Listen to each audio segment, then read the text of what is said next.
अस्सलाम वालेकुम नाज़रीन, पाकिस्तान न्यूज़ में ख़बर शामिल कंदासीं खैरपुर खां। जी नाज़रीन, खैरपुर नवाब अली वसाण पंहिंजे रिहाइश गाह वसाण हाउस खैरपुर में ग़रीब मिस्किन मज़दूरनि ऐं औरतुनि में ईद जा कपड़ा ऐं नक़द रक़म तक़सीम कई।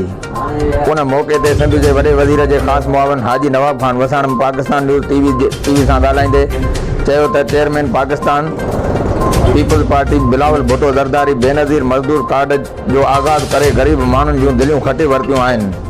पाकिस्तान पीपल्स पार्टी हमेशह ग़रीब माण्हुनि जी ख़िदमत ते यकीन रखियो आहे ऐं पाकिस्तान पीपल्स पार्टी ग़रीब माण्हुनि जे हक़नि जी तर्जुमानी कई आहे। नियाज़ी सरकार महांगाई जा पहाड़ किराए ग़रीब अवाम जी चेल चुॿी करे छॾी आहे।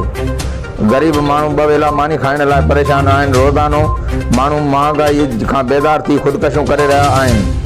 वफ़ाक़ी सरकार कोरोना वायरस जहिड़े ॾुखे मरहले में अवाम खे को बि रिलीफ नाहे ॾेई सघी। Report Mushtaq Ahmed Solanki, Pakistan news TV Khairpur.